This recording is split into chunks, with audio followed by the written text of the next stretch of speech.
The Grateful American Foundation is dedicated to restoring enthusiasm in American history for both kids and adults. Here to tell us more about the foundation's mission is David Bruce Smith, the founder, and Erin Carlson Mast, the executive director of President Lincoln's Cottage. Welcome to both of you. I love talking about history. Thank you. Thank you. David, why did you start this foundation?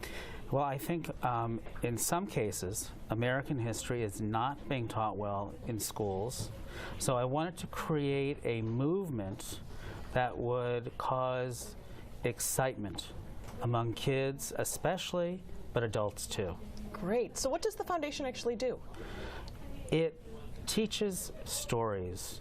There are stories about the founding fathers and mothers which have been either forgotten or obscured.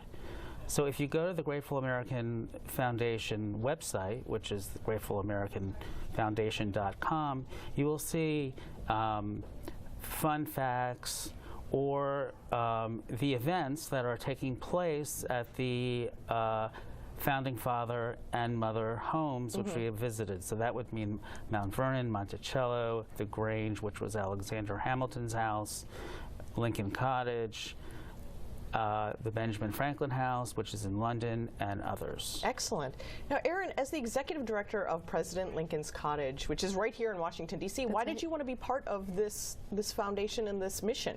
Well, it's a chance to reach more people, and we're still fairly new. We opened to the public in 2008, and we wouldn't have been able to do that without Bob and Clarice Smith's help. They were really instrumental in our being able to open the site, and so it's just a great opportunity. And so David sort of took it to the next level with his foundation and really makes these stories come alive. What do kids love about the Cottage?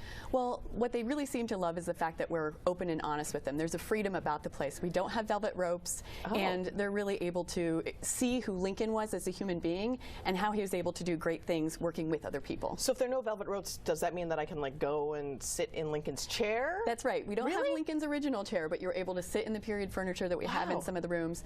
But the emphasis is really on Lincoln's ideas and what he was able to accomplish there. So you can actually be where he sat and learn about the ideas and maybe have some of your own. That's right. Oh, I need to go to the Cottage. David, these tools sound great. It's a spark to get kids to be interested in history, and if they can go to the Cottage, I mean, then they can sort of carry it forward. What are the tools that the foundation has that people can learn more from? Well, right now there are fun facts. For example, I was going to say, what's your favorite fun fact? I think which two founding fathers / mothers were born on the same day. That would be Jefferson and Adams. No, they died on the same day. Oh, they died on the same day. Okay. Paul Revere and Betsy Ross. Oh, fun. That is a fun fact. Or who's the only founding father who didn't attend college? That would be George Washington. Okay. So these are things that they make history interesting, and they are little things that have been forgotten. And I mean, they're American tidbits that people should know. Yeah. And you have some multimedia things that people can access as well. We have videos and podcasts with all of the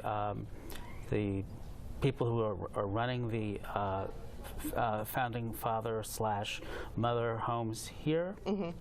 And some podcasts. Excellent. And interviews with folks like Erin. Erin, what's coming up with the Cottage these days? What's next on the list? A lot of things. We have our Cottage Conversation series, which is in its 7th year. It's a very popular series, and you can think of it as wine plus history plus current events. So this is not for kids?